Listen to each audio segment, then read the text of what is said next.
Daddy God Show. My name is Anastasia Macdonald. We were in the middle of talking about Queen P's lesson with Daddy God in the classroom, and the phone suddenly went off. So I just want to encourage you to come back, all of you, because you cannot afford not to come back and listen to how Daddy God has been taking a life lesson. Thank you for coming back. Thank you. Sorry about that. That was a technical hiccup there. I'm not sure what happened, but thank you all for coming back. So yes, I know, right? Ahima, thank you. The phone just went off. It just went off. But you know what? It means that we are doing something good. Daddy God wants you guys to hear something that is really, really important. And I think the devil is a bit annoyed, or more than annoyed. So anyway, we are in the classroom with Daddy God. We're hearing Queen Pattie's story. She's talking about the work situation, the abuse that was being directed at her while she was going through all this painful situation. Yes. Okay. Yes, thank you for coming back to us. Thank you. And please share. Yes, please share so others can see the new video. I've just shared mine. Yes, so and if you can just share, please. Hi, Angelina. Hi, Tina. Thank you for joining us on the Real Daddy God Show. Thank you. Okay. Yes, so to recap, for those that are just joining, I was going through that process of trying to find work and finance my life, and searching for work, nanny, and going through the list I mentioned earlier. And I had to deal with the background noise. Background noise being, oh, my sister's online. Hi, Tao. Hi, Tao. Good afternoon. I love you. I love you. If I can just say, my sister, she stood by me. She's my everything. I love you. I love you. Well done, Sister Tao. So I had to face all of that with the background noise. So like I said, I literally had to send the final message to say, you know, I can't have this. I can't have you speaking to me like this. You will not tolerate Even that. if you're a man of God, you know, called by God, you cannot threaten me. You cannot intimidate me, and I will not. And if you decide to do, that's okay. These are the steps I'll take. I will call the police for harassment. And once I did that, it stopped. That stopped. So I want to say to anyone who is in that position, the police are your friends. The police are your friends. They are there. And all you have to do is give a call, and they will come over and they will intervene if they have to. So you don't have to face any kind of abuse, any kind of threatening, or any kind of intimidation by anyone. I also experienced stalking. So I had stalking. So there were literally people coming to my car park and trying to see what I'm doing, or following me in the shops. Had someone follow me in the shops. People were just trying to get information, because remember, I had filtered people. Yes. I filtered, and at some point I needed to actually change my number. So who were these people? Were these church people or outside the church? They were mostly church people. Oh, wow. So within the church, I experienced that. So I felt like I was James Bond, and I had gone on the run, and people were chasing me. It was literally like that. So if I go to the shops to buy milk, for example, there might be someone there waiting, just to pull me aside and to try to talk me back, or if that doesn't work, threaten me. So I experienced a lot of trolling on internet. So people would write things about me, people would post things about me, people would create videos about me. So they wouldn't mention my name per se, but they would describe me, and it was me. And so I faced a lot of that. And again, that was mostly within the church circle. Wow. I mean, viewers, brothers and sisters, kings and queens, have you experienced anything like that? We're talking about Christians behaving in a manner that is really, really unacceptable. Unacceptable is the word. Very unacceptable, and very sad to hear that. We're not talking about unbelievers, we're talking about people who call in the name of the Lord. And this, my dear friend here, she was a former pastor's wife. And these were the abuses that were happening to her. And that's why I really want her to tell her story for you guys to hear, and to know the processes that Daddy God took her through, the lessons that she learned, and where she is today. It is a testimony to the name of this Daddy God that we serve. It is. It absolutely is. And like I said earlier, for those joining, God told me, you know, I took it to God. Anything that was coming to me, I would take it. I would be like, AOG, check this out. Facebook, they've started again. AOG, check this out. I like that. They've started again. That's what I would literally do in my house. I wouldn't be like, quoting scriptures. At that point in my life, I kept it legit with God. It was just on the go. Like I said, I couldn't wait for devotion. These things were happening. I had someone call me at midnight one day. Midnight. I got a call at midnight, and it lasted 2.5 hours. And on that phone call, I was being told that you know what, at this point, you can work, you can get a job, but you will fail. Life in the UK is not for single mothers. You will fail, you know, so better to go back. Just go back because financially it will be best. Go back because of the children. Go back. So they were really taking their time to invest and try to get me to go back. Right. Wait a second here. Now this, because I'm assuming the viewers, you do have some questions. What is all this threatening? Because it's one thing to advise or suggest, but you're using the word threaten. Yes. Why do you think they were threatening you? Because this is, I've never heard, honestly, I've never heard anything like this. What was behind these threats? Make us understand. So when you know, to go back a little bit to help anyone who's watching, you know, try to really grasp this in terms of the magnitude and the scale and intensity, is I was a former pastor's wife. So I wasn't just divorcing a you know, for example, someone who, you know, we just live a not public life, or we just, you know, live somewhere on a farm and it's quiet life. I was divorcing a man. I was divorcing a pastor. I was divorcing a pastor who knows pastors. I was divorcing a personality. So the plan, in my understanding on their end, was to try to fix this privately and make me go back at all costs, but in a very hidden way. It was not public. It wasn't a situation where we sat down with other people, or they would try to call other pastors and speak to me, or try. It was backhanded and going at all costs, saying anything to make me go back, to fearmonger, to make me afraid, to make me feel intimidated, so that I go back. So I'm just trying to really understand. Good afternoon, Queen Stella. Hi. So, was it a case of their reputation they were afraid of, or was it? I'm just trying to understand their behavior and what was. to give a bit more light, when I got into this marriage.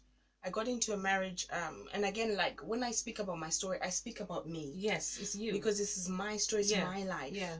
So I share freely about me. Yeah. To give a little bit of background, I had gotten married to a pastor who had previously been divorced. Right. So I think there was extra pressure on the second divorce on his end, because it had happened again. So I found that when people were relating to me, there was no kindness, there was no compassion. It was just brutal. It was just harsh. And you must go back. You should go back. Any call, anyone I got is, you know, you should go back. The children, you know, you should go back. This is the UK. You can't make it. You should go back. So I think there was added pressure.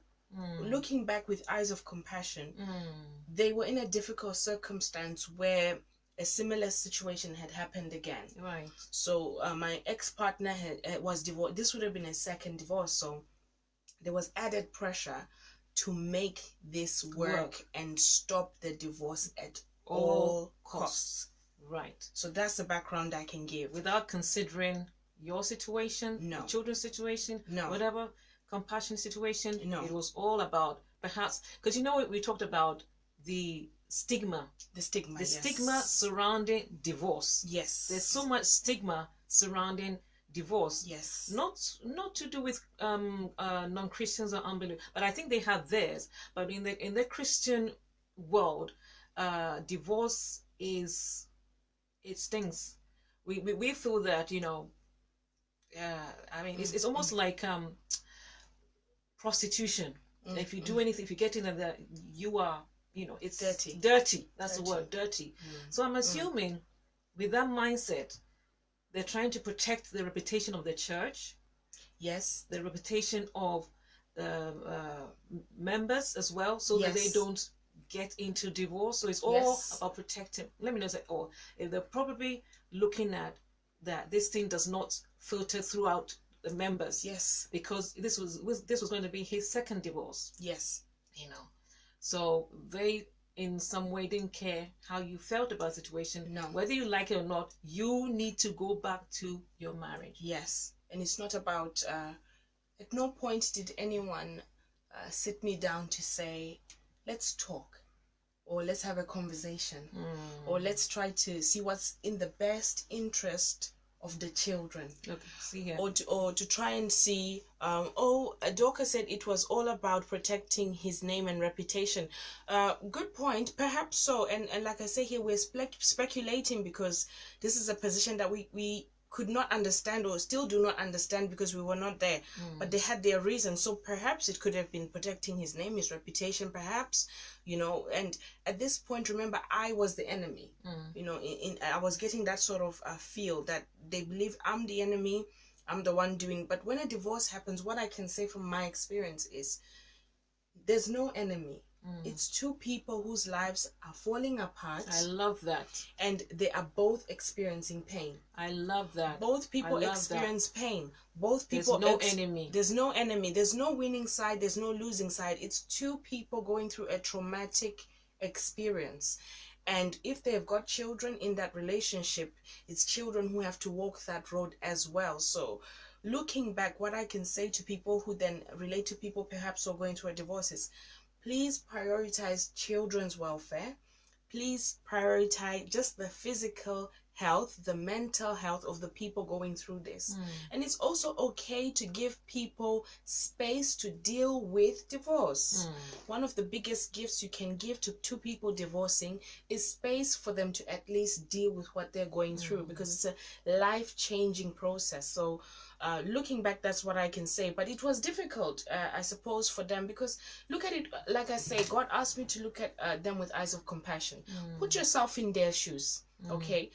They're coming from a background where perhaps divorce is a taboo. It's a taboo. Yeah. They're coming from a background perhaps where they are spiritual leaders. So this is going to look bad.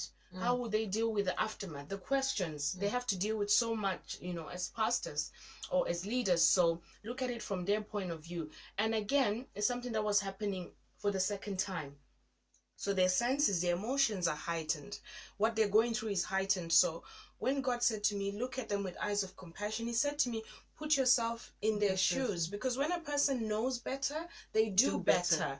So when you know that people are going through divorce and they're having a difficult time, it's painful for them, you will be, you know, you will sympathize with them. At least you will give them that room that you're going through something difficult. I will support you as a person, not the decision, but you as a person, and give you the love and support you need, and make sure that your health of your mind and your heart are priorities, rather than trying to force you back into the marriage or force you out.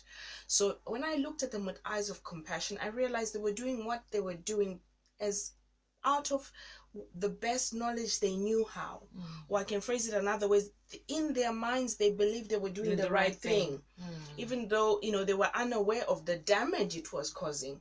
That when they call me, they think it's just themselves calling me. They don't realize I have 10 other phone calls of threatening behavior. They don't realize that people stalking me.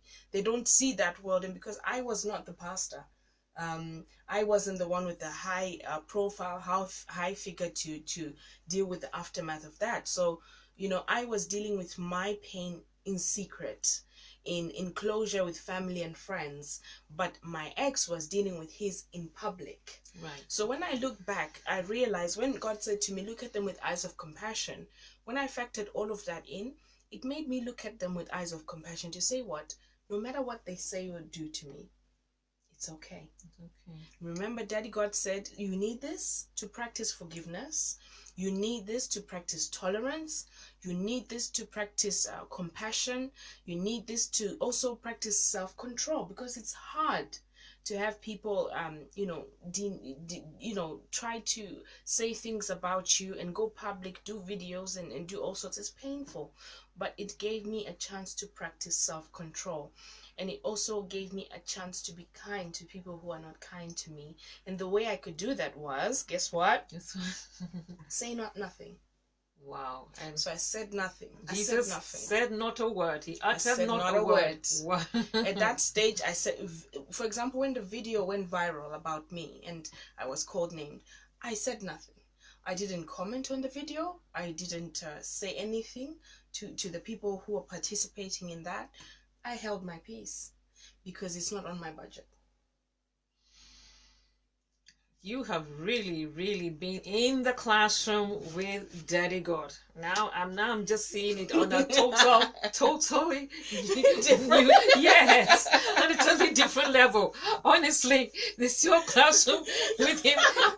I thought was it, but now you raised it like this was really intensive. My goodness. Oh Can my I goodness. shock you? Can I shock you? Yeah, please. I have a message for them.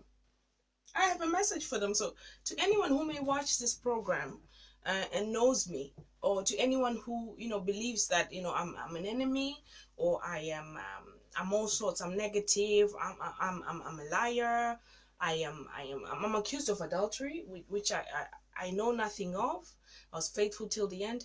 I'm accused of all sorts. And to anyone who may watch this video or listen to me and believes that, I want to say, the first thing I want to say is that it's okay. The second thing I want to say is that I love you. I love you. Wow. And I want to say thank you. I want to say thank you for saying things about me. I want to say thank you for giving me an opportunity to practice forgiveness. I want to say thank you for giving me an opportunity to practice emotional strength. I want to say thank you for giving me an opportunity not to be selfish. I want to say thank you for giving me an opportunity to really show my Daddy God that I am his daughter. Wow. And I take after him and I have his nature. So please, please, please carry on, and not in a malicious way. Carry on because you are helping me to practice tolerance and forgiveness. Wow. For those of you who are joining us live, we are here on the Real Daddy God Show in the classroom with Daddy God with this amazing woman, Queen Pattie. I mean, I don't know what to say. I don't know what to say. And what you just said right now shows that indeed Daddy God has been tutoring you. He's been perfecting you. Because this doesn't happen, it doesn't happen ordinary. That's it.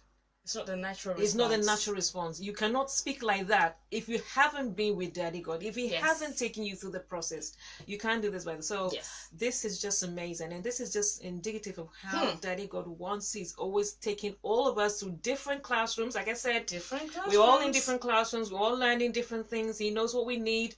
And That's for Queen Pattie, Daddy God told her that you need this. I need this. You need this. Yes. Because, Daddy God's love letter tells us that he wants us to look more and more like his son, Jesus Christ. He wants us to imbibe the characters of Daddy God. And so sometimes they are very painful. He loves us. Very painful. Yes. So there's more. There's more I want to share with you. And again, forgive me, Queen Anastasia and viewers for bringing such difficult topics. Yes. But I need to share it because they're genuine. Yeah. I experienced another thing. So at this point, remember, we're still talking about work. So I took my 2 children to the interview.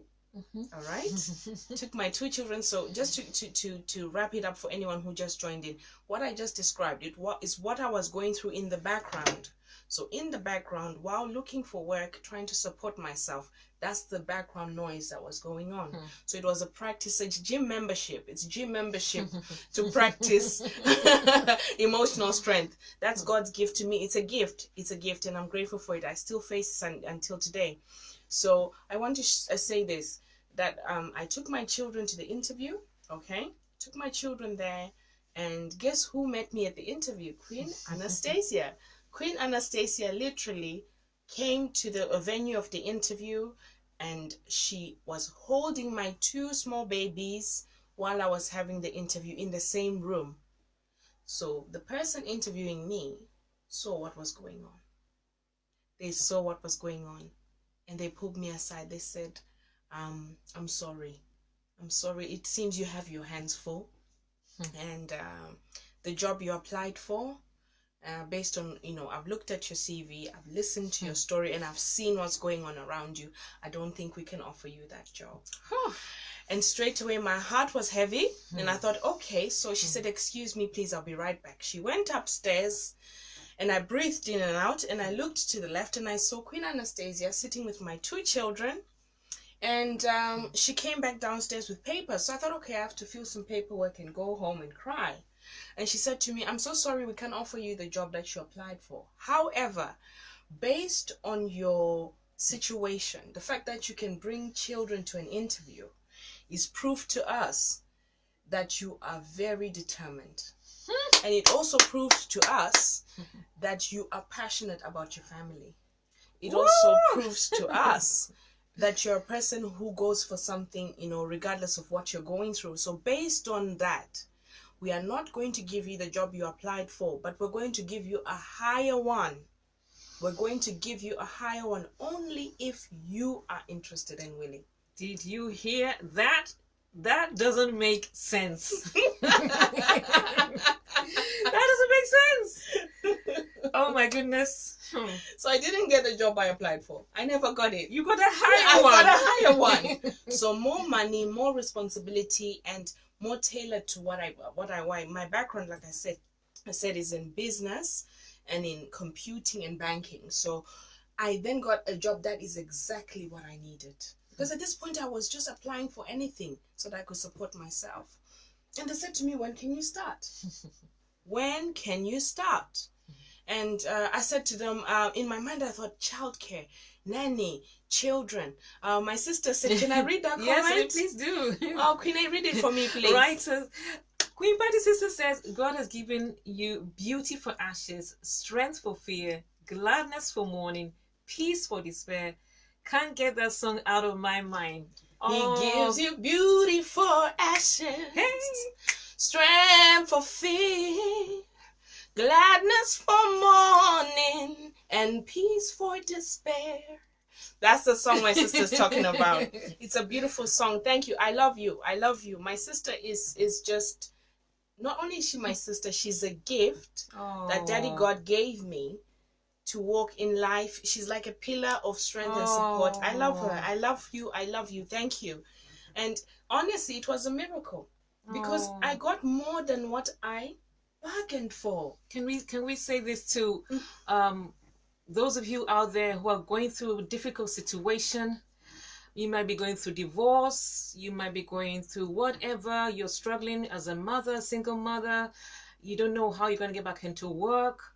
We just want to read this, that God will give you beauty for your ashes. Yes. He will give you strength for every fear that you have. Yes. He will give you gladness for every morning. That's the morning, not the morning, but morning. Crying.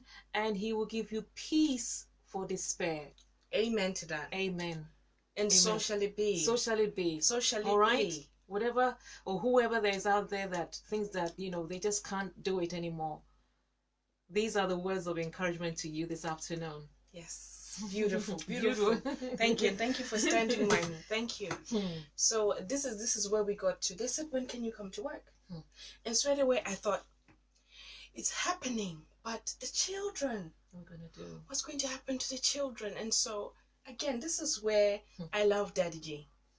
When you've done all you can, he does what only he can do. I picked up the phone, and guess who I called? Guess who? I called my mother. I called my mother, who was about 15,000 miles away. Sweet mother. Mommy, emergency. I need rescue. I need you to come and babysit my children. I've got a job. Do you know what my mother said? What did she say? I'll be on the next plane. Oh my gosh.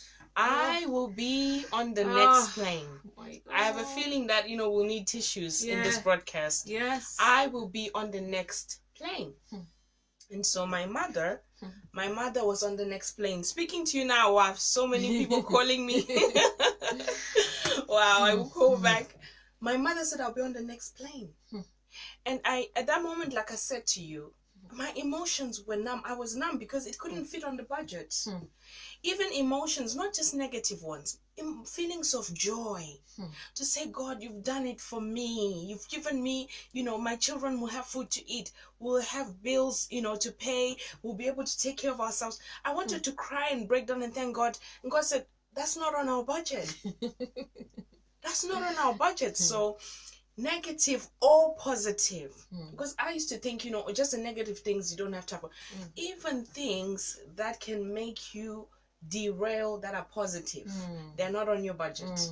So at that moment, what I needed to focus on was to thank Queen Anastasia for holding my children in the interview, get into a taxi, and that was my last 50 pounds that I had. Get into a taxi and go home, and then cook for my children. That was the next thing I needed to do. And then start to iron my clothes because I was going to work. So I put my clothes together. I started ironing. I started preparing myself, saying, you know what? I'm going to work. I remember that day. It was so surreal. I mean, everything was just happening for you. So quick. I know. We sat for a meal. Yes. We sat for breakfast. Yes. I was eating, and Queen A is my witness. I would press, the sausage to try and eat it. It's like, I'm not even... I started crying because I was like, what's happening? My mother, that was on a Thursday. My mother was in the United Kingdom from Africa by Sunday. I thank God for my mother because my mother showed me what it means to be a mother. She didn't tell me, she showed me. She left everything. She left my father. She left her job. She resigned. My mother is a qualified nurse. She handed in her notice because her child was in trouble. She gave up everything, benefits, and that would come with employment pension. She said, my daughter is in trouble. I have to go. And she jumped on a plane. That's expensive. That's money. You didn't bargain for that. It's out of the blue. On the plane, and she was in my house by Sunday. Bearing in mind, I needed to be at work by the Monday. So by the Monday, I was at work. Dorcas says, all that sacrifice for you. Yes. And you know what, Dorcas? I wanted to internalize that and say, oh, my mother. God said to me, is it on the budget? And I'm like, come on, it's my mom. God said to me, it's time to focus. Focus. So sometimes it's easy to get derailed in the victories. God said to me, no, this is not time for celebration. It's time for focus. So to any single mother, any single father, any guardian who's taking care of children that may not be your own, it's time for focus. It's time for focus. So don't be derailed by temporary victories. I didn't know that those could be derailing. So what I did, I looked at my mother and I said, thank you, because she was being a mother. She was doing what she was brought to earth to do. I wanted to stop and be like, oh my God, my mother, oh my God. God said to me, do your part. She's doing her part. So we're in the kingdom. Your mother is doing her part. Focus. Do yours. You're a mother. So I said, okay, I'm doing this one for my kids. So that was my motivation. So I did it. I forgot the naysayers. I forgot people talking about me. I forgot people posting about me. That was not on my budget. It's time to focus. I forgot my pain. I forgot the pain. Oh, hello. This is one of my mothers, Pastor Mungure. Pastor, she's all the way from Botswana. Hello. She tried to call me. Martha. Hello, Pastor Martha. I love you. Thank you for standing by me. She's a mother figure to me and a pastor. Thank God for pastors that did the right thing at that time. She didn't take my side. She took God's side and said, I will support you. I like that. I will give you support. She gave my ex support. She gave me support. She was neutral. God bless you, Pastor Mungure. I like that. You said she took God's side. She took God's side. Wow. When there is divorce and it's people you love, please, please, please. The easy thing to do is take the side of someone you love. Don't do that. Take the side of God. Take the side of children. Take the side of their well-being collectively. And she was very neutral. She supported him and me. Wow. So I thought that was so beautiful. I love you so much. And so at that stage, my mother jets into the country, and I have to, I love you too, Mama. I had to go to the airport. You know, so at this stage, all my friends and family are sending finances. Remember, I was still down to the last 50 pounds. Last 50 pounds. You know, we don't know what we're going to eat. And at that stage, you know, sorry to say, but my ex went to America for, I think, 2 weeks. And so we literally had nothing. We had no one to turn to. I couldn't leave the children with him. He was out of the country for 2 weeks. So it was a trying time for me. And so my mother came in, imagine, from the plane, jet lag, to into childcare to take care of the children. And me straight into work. So the first day at work, you know what you do when you get to work? They ask for your name. Are you Miss? Are you Mrs.? Oh. What is your name? And I could feel tears welling up in my eyes. Wow. And straight away, I looked at Daddy God. I said, Daddy God, they're asking me who I am. So I have to ask you, who am I?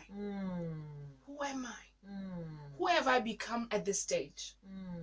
And Daddy God said to me, you are first of all my daughter. You are my daughter. You are my daughter. So I don't take that lightly. I am a daughter of a king. I don't take it lightly, which will bring us to the VVIP experience very soon. So hang in there. I just want to take my time, just in case there's anyone out there going through this. You are my daughter, and you are no longer with your ex. You've made it clear. You've closed that door. So you are now a single girl. And I said, what? But I'm older now. He said, no. You are single and you are a girl. You are my girl. You are my girl. So straight away, I looked at the person in the eyes because they needed to do a photo ID for my job. And I said, my name, with boldness and confidence, even though I had tears in my eyes like I do now. I said, my name is Patience and I am single. As soon as I said that, I smiled. And, you know, she looked at me and said, oh, so I take it as a Ms, as in MS. And I said, yes, MS.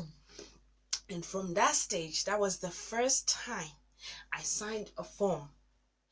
Not as Mrs., not as pastor's wife, as Daddy's daughter. Wow. As G's girl. Daddy G. Daddy G. So God became my boyfriend. He became my husband. He became my everything. So I said, okay, so I have a man, and that's God. And that's whose name I'm going to go by. So I said, my name is Patience. And she did the card.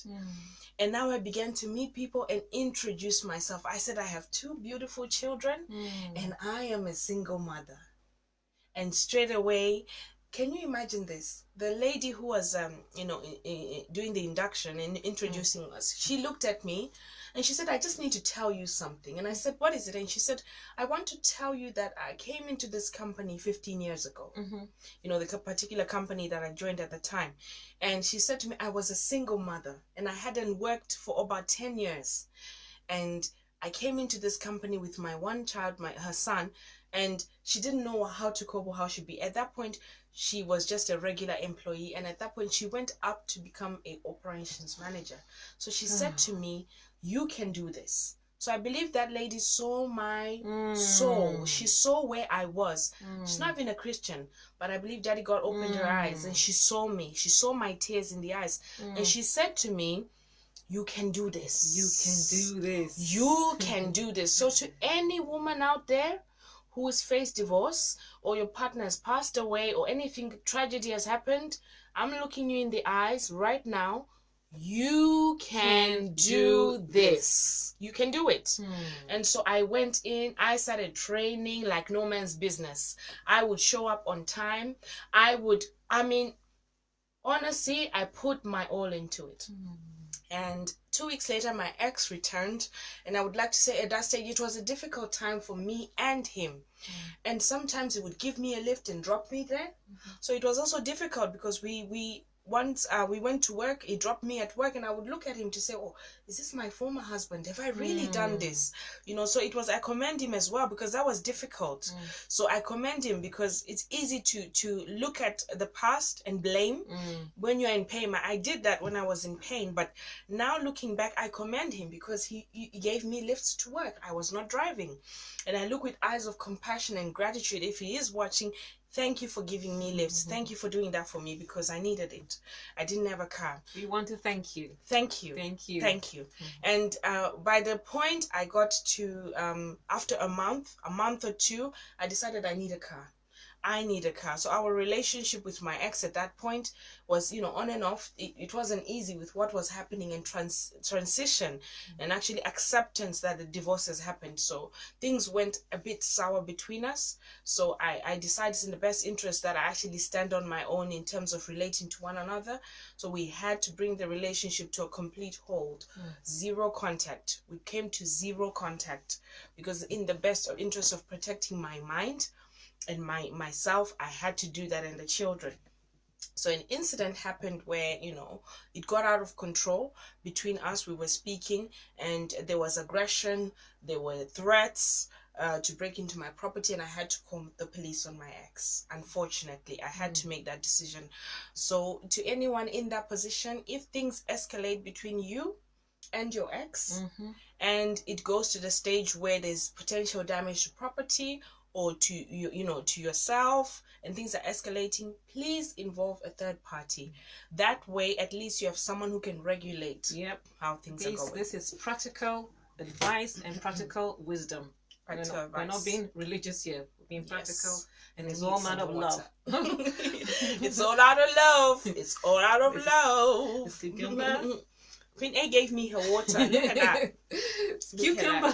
So for those that have joined Queen A. Yes, for those of you who have joined, we're about to round up actually, and it does look like we're going to have a part 3 going on, because I don't want to rush this. When Daddy God is teaching us lessons, I don't believe in rushing it, and I believe that we are here to help people. We're here to encourage people. We're here to let people know that there is light at the end of the tunnel. And above everything else, we're here to let you know that Daddy God really, really loves you. He knows where you're at. He knows your situation. He knows your struggle. He knows your pain. And sometimes he takes he takes you and I through different kinds of pain and struggle, so that we can be a source of comfort to other people.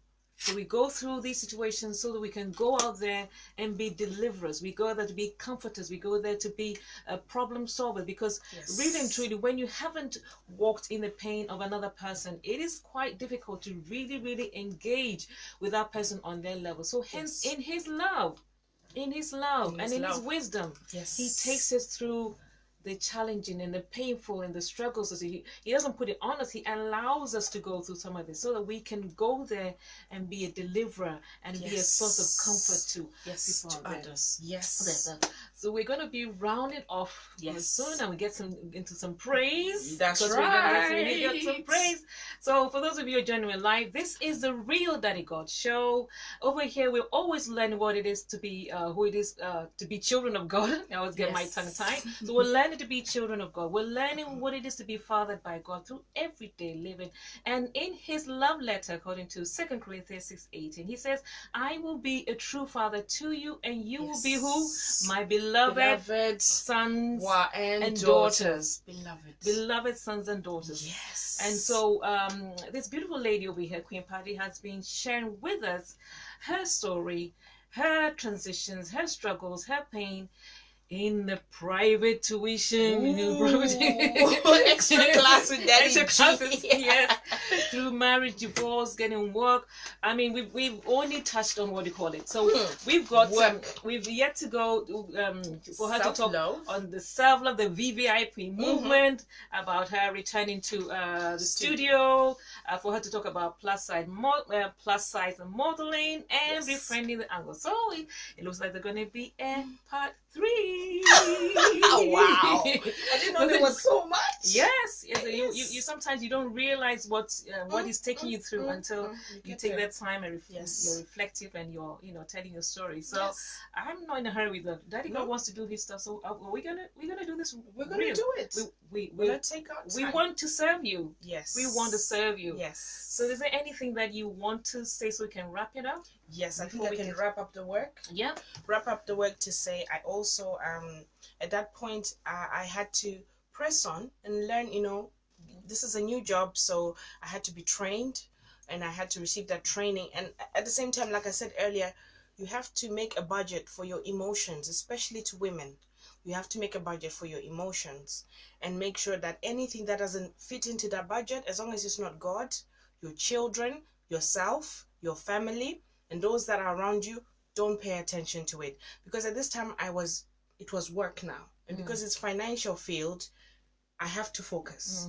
So when people are saying things about me, I don't have to pay attention to that.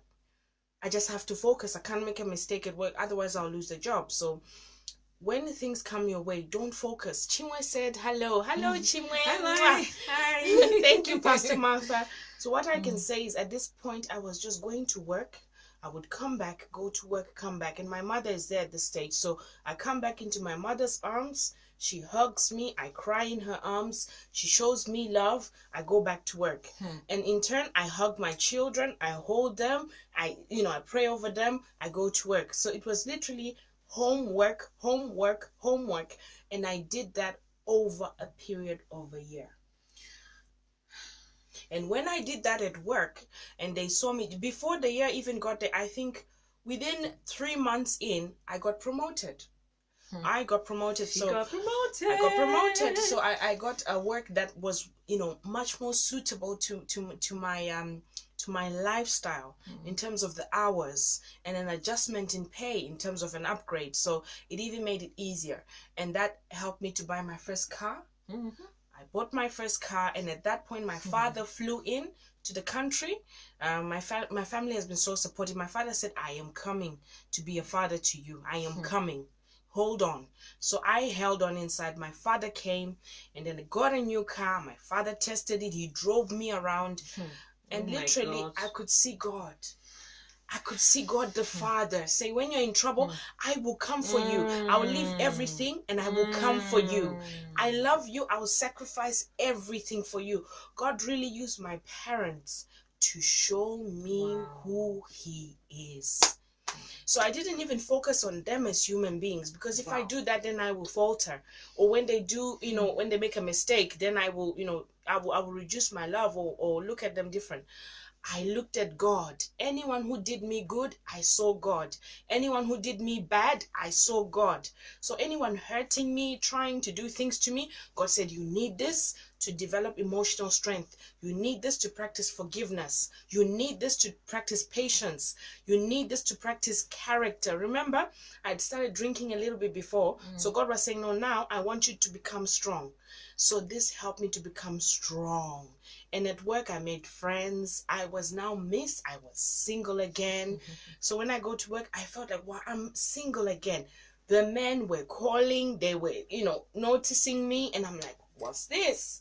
So you can't miss part 3, because we're going to talk about my self-confidence. Yes. We're going to talk about you. We're not going to talk about dating again after divorce. We're going to talk about VVIP movement. What is VVIP? We know VIP, but what is VVIP? This is my most favorite of all. VVIP. You can't miss part 3 of this. You can't miss it. So to wrap up this topic of work, I learned what it means to really trust in God. I learned what it means to trust in God by, number 1, if it's not on the budget, we don't invest. If people are saying things about you and doing things to you, it's good for you because it will develop emotional strength. You practice forgiveness. Number 3, you can do it. You can. It doesn't matter if you're single mother, single father, you can do it. Okay, there we are.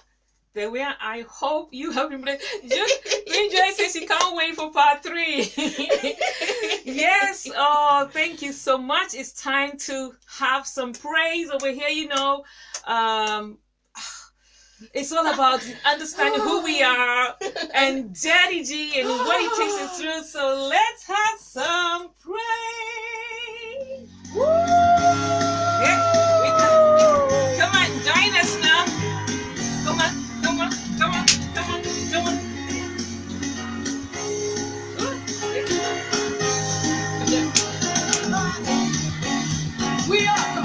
We are a chosen generation, called to show His excellence.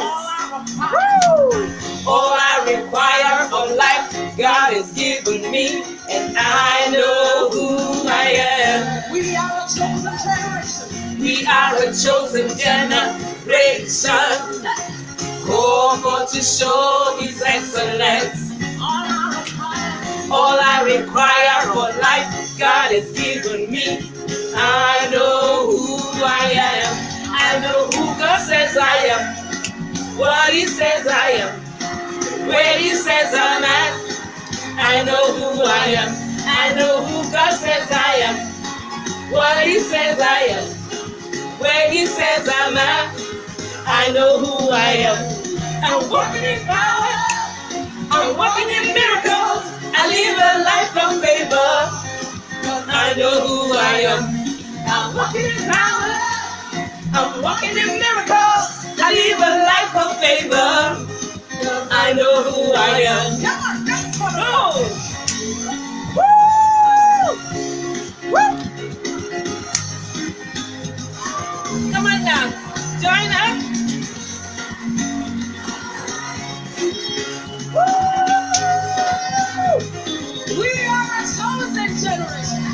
We are a chosen generation, called to show His excellence. All I require of life, God has given me. I know who I am. How many of you are chosen generation? We are a chosen generation, called to show His excellence. All I require of life, God has given me. I know who I am.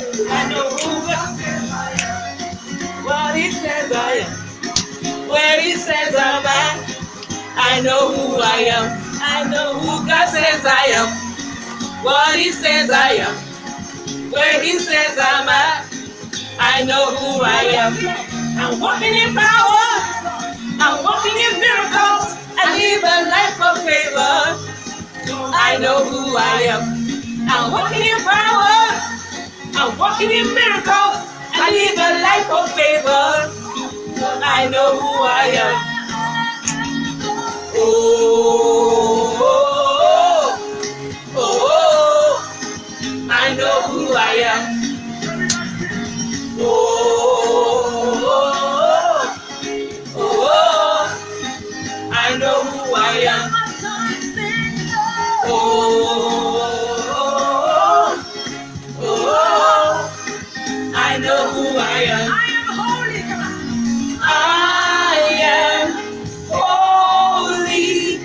I am righteous. Oh, I am so rich. I am beautiful.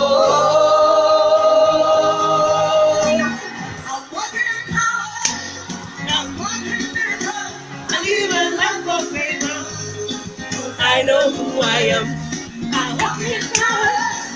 I walk in miracles. I live a life of favor. I know who I am. I'm a wonder. It doesn't matter what you see now. Let's see His glory. I know who I am. For me, I'm a wonder. It doesn't matter what you see now. Let's see His glory. I know who I am. I'm a wonder. Doesn't matter what you see now. See His glory. I know who I am. I'm a wonder. Doesn't matter what you see now. and see His glory. I know who I am. Oh, oh, oh, oh. I know who I am. Oh, oh, oh, oh. I know who I am. Clap for Jesus. Do you know who you are?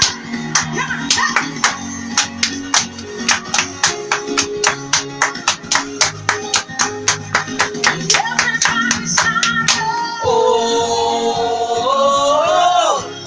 oh, oh, I know who I am. Oh, oh, oh, I know who I am.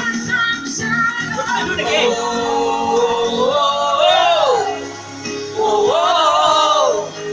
I know who I am. We're doing this again. We're doing it again. Oh yeah. We're making a statement of our faith about Daddy G. Daddy G. Daddy G. Yes. Yes. We know. We know. We know. We Yeah. know who we are. That's right. Yay! Yes. We know who we are. Yes. Yes, we're doing this again. Get up and dance with this. Be prophetic. Say it over yourself. Come on now.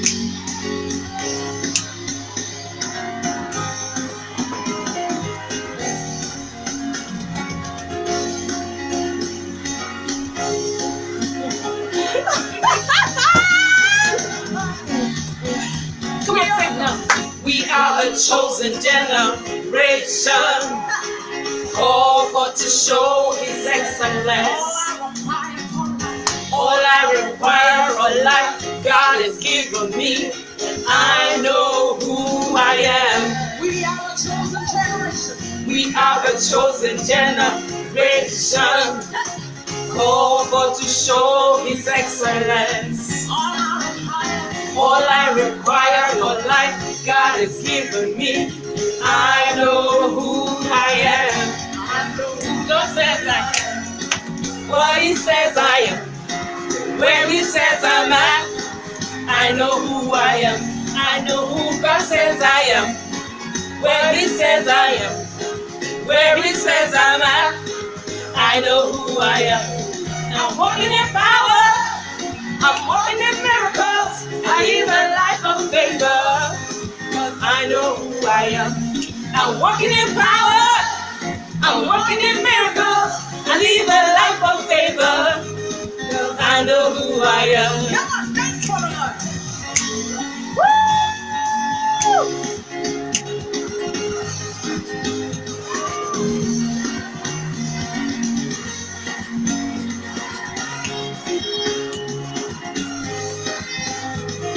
We are a chosen generation. We are a chosen generation, called for to show His excellence.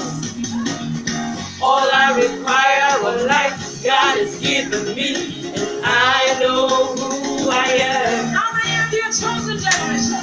We are a chosen generation, called for to show His excellence. All I require of life, God has given me, and I know who I am. I know who God says I am, what He says I am, where He says I'm at. I know who I am. I know who God says I am, what He says I am, where He says I'm at. I know who I am. I'm walking in power. I'm walking in miracles. I live a life of favor. I know who I am. I'm walking in power. I'm walking in miracles. I live a life of favor. I know who I am. Oh, oh, oh, oh. I know who I am. Oh, oh, oh. I know who I am. Oh,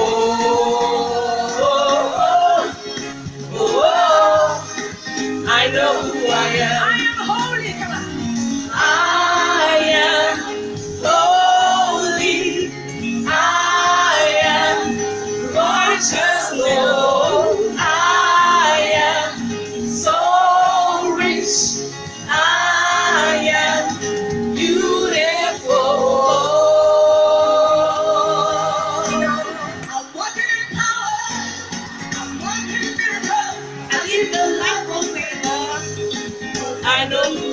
am. I'm walking in power. I'm walking in miracles. I live a life of favor. I know who I am. I'm a wonder. It doesn't matter what you see now. See His glory.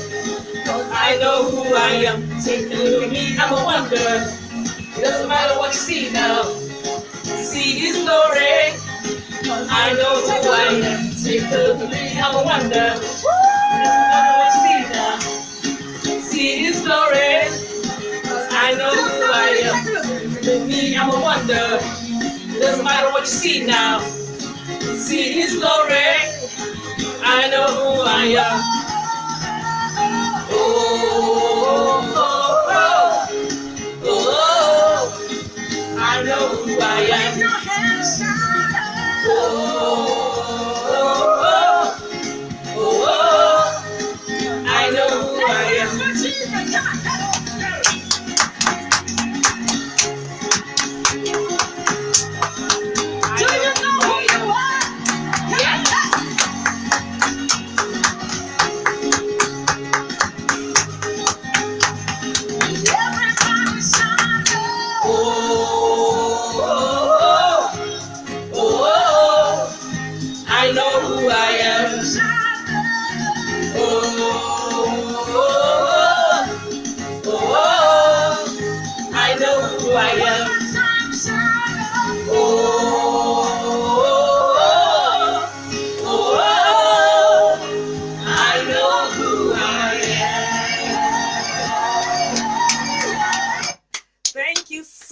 For joining us live this afternoon on the Real Daddy God Show in the classroom with Daddy God, with Queen P sharing her story, part 2. Next week, meet with us the same time for part 3. Have a wonderful rest of the afternoon. Thank you so much. Bye, everybody. Bye-bye. Bye. Mwah. Bye. Bye.